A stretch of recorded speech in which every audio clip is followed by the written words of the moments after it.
let's start with... Okay, let's start with Ignis, actually. You would be wise to travel with him no longer. He is insane, and he is proven capable of great acts of destruction. As I understand it, he was transformed into a conduit to the elemental plane of fire. Such a transformation would have killed many mortals. Not only did he survive such a trial, but he thrived. He possesses tremendous power. Should he be forced into a confrontation, I would fear for the chances of anyone who stood against him. I pray it does not come to that. If Ignis is so powerful, why doesn't he just attack everything he sees? Why even travel with us? I do not know. But I do not think it is because he likes our company. In fact, I think he considers all of us irrelevant, except for you.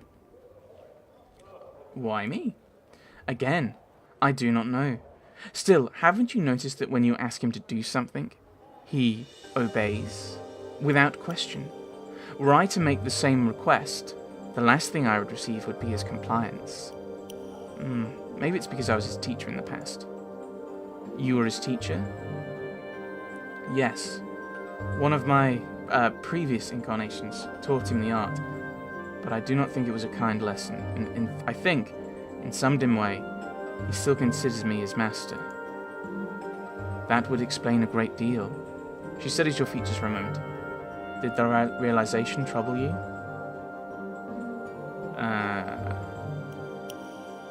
Yes, it did. I regret that my past lives touched Ignis and burned him so. Ignis burns within, with such fires that Bartor itself would be shamed. He has become more than a sorcerer, more than a man. He has become a force. I cannot help but wonder if that was part of his nature before he crossed paths with you. Someone else? Dakon. Dakon? He's most uncommon for a Githzerai. Really? In what way? Well, he obeys you. That alone would mark him as a pariah among his people. His entire race were once slaves, and even the reminder of servitude to them is distasteful. Anything else? Dakon approaches everything in an orderly fashion. Again, most curious for a Githzerai. They tend to be unpredictable. They follow their impulses rather than plan. Anything else? He seems a most pious Githzerai and a steadfast ally. It's interesting to note, and I noticed this earlier when I recorded. It's very interesting just to note, or to me it's very interesting to note.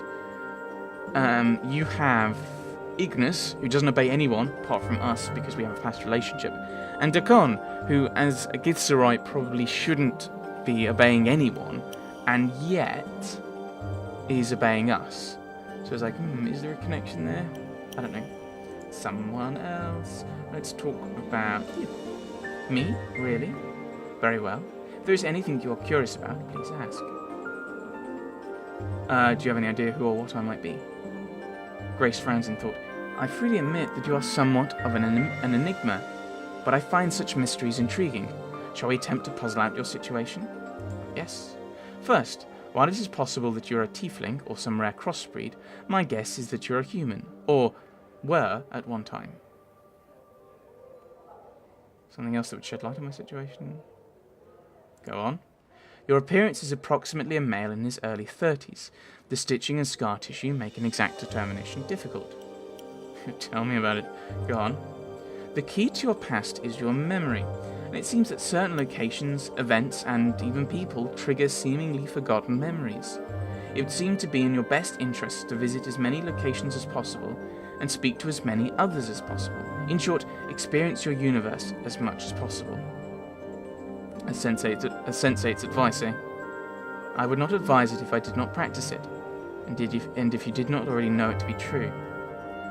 Maybe there's something else that would shed light. Do you know anything else that might prove helpful? Well, shadows keep coming to kill me. I have a feeling they're following me, but I don't know why. Shadows. Fall from Grace is silent for a moment. Shadows are shades of the dead.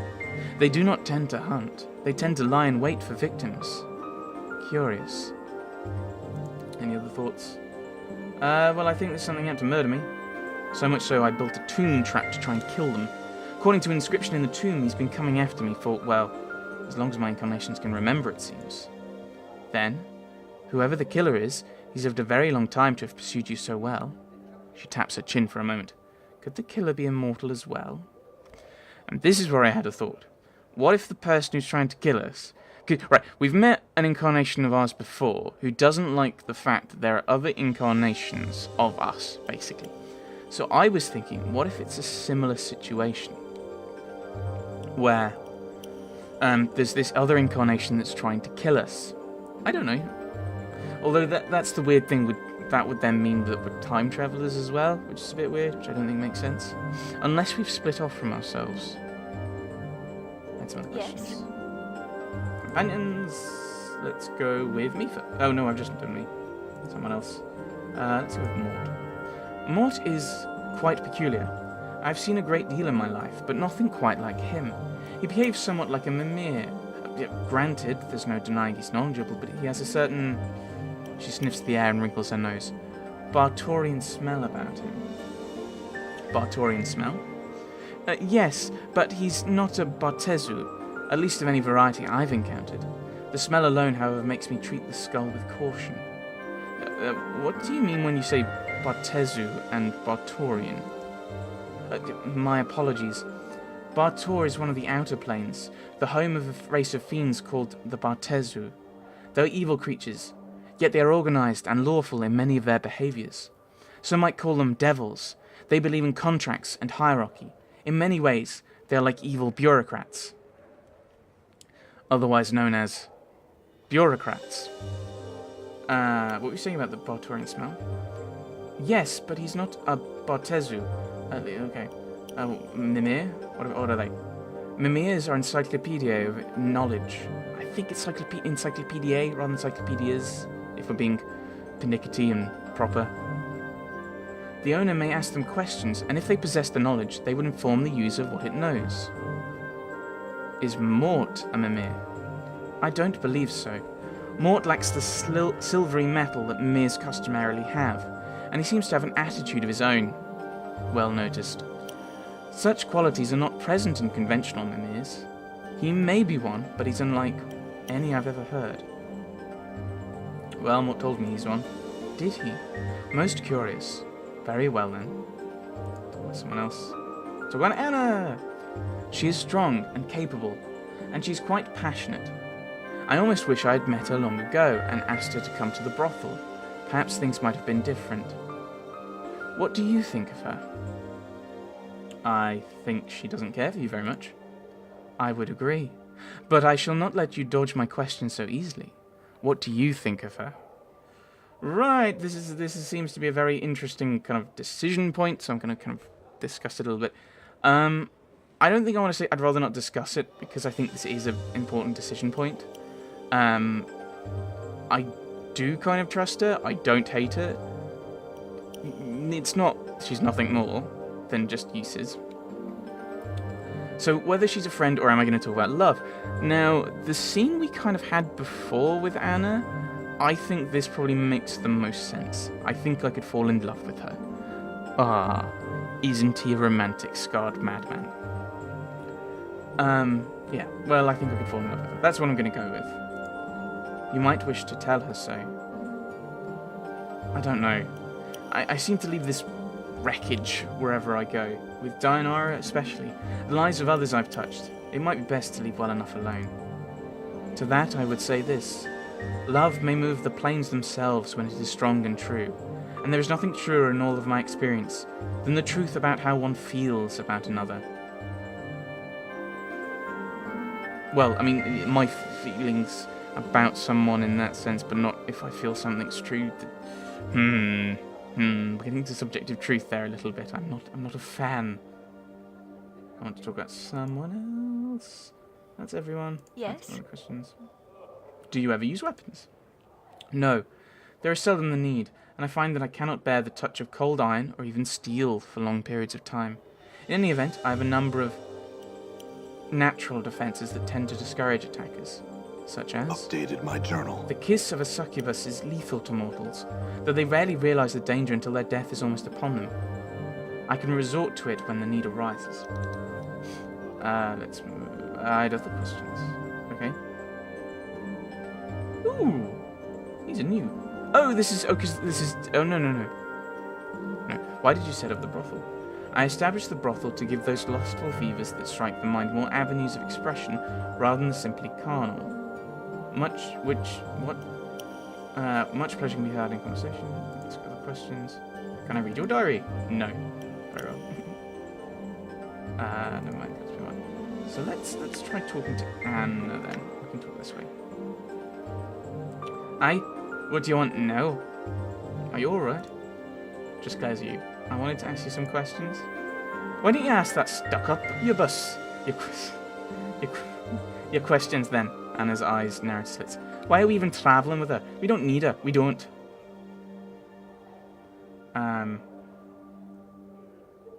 No, I don't want to threaten to leave. I want to keep Fall from Grace. Anna, please. You're very important to me, and I need your help.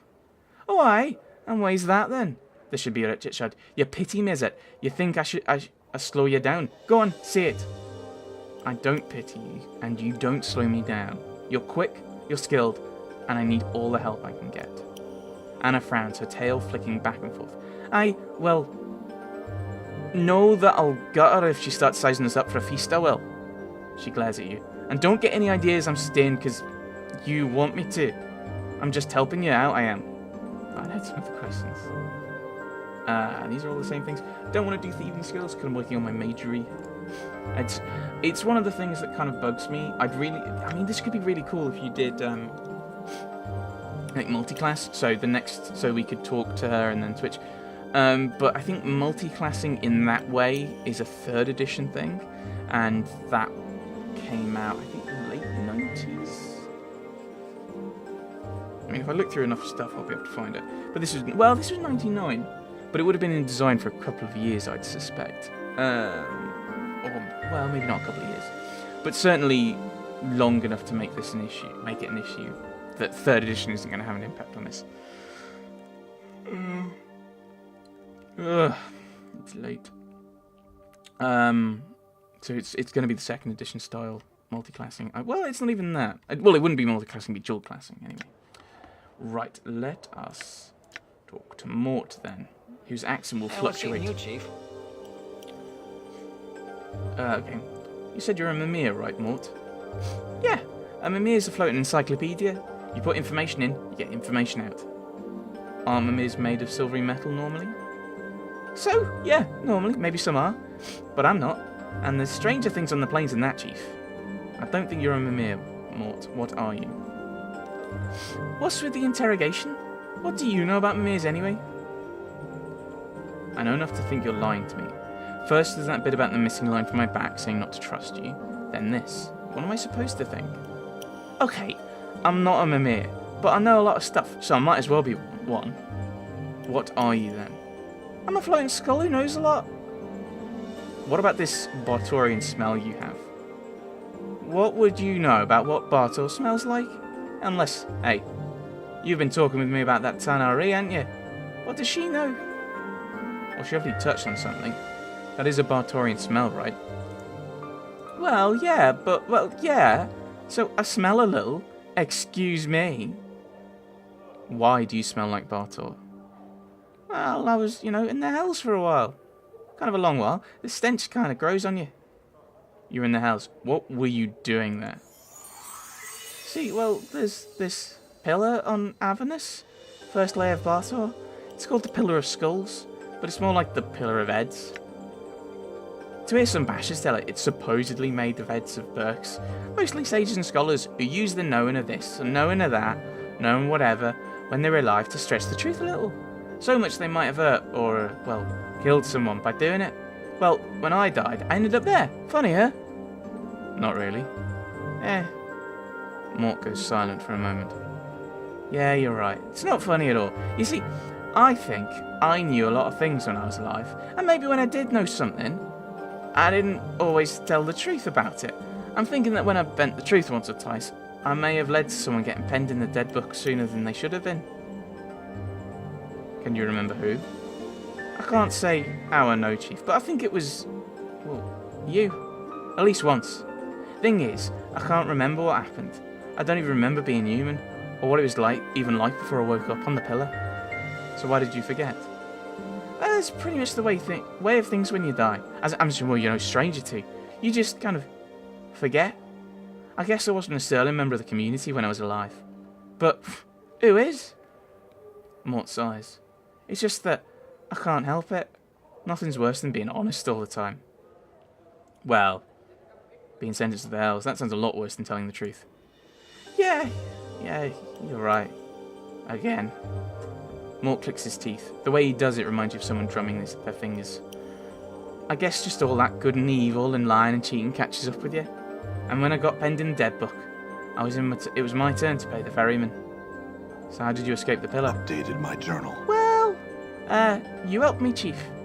When you showed up at the Pillar of Skulls, I pushed my way to the front. My obvious know-how and charm attracted your attention. You knew that I was the head that knew the most, so I got a deal with you. Deal. As Mort speaks, your vision seems to bleed into a fiery red, and you hear a howling, a horrible screaming tower of voices, chittering, screeching, hammering, all of them begging, screaming to be freed. And Mort's voice, faint, almost lost in the horde. He sounds desperate, frightened, and pathetically, tragically lost. You, Skull, speak.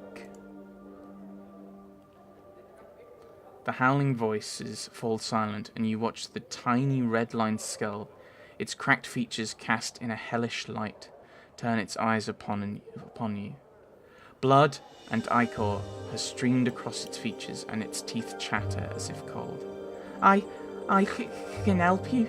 I know what you seek. All these heads, all their knowing. Just please, I beg you, free me. Let me help you. I'll tell you anything, everything. Will you? Swear it, Skull. Swear you'll serve me until my end days, or here you will remain. I swear, just please free me. You watch as Mort sickeningly swallows, his pride almost a tangible thing. I beg you, let me help you, please. Very well, I shall free you. Your vision slides as if you're moving, and the howling, screaming cacophony begins again, a nightmarish horde of howls and catcalls and taunts and insults. The feel of your hands sliding into the filthy quagmire of the pillar, the biting of fangs, mandibles, and your hands locking around the tiny skull and ripping, tearing it from the pillar like an old scab. It is done.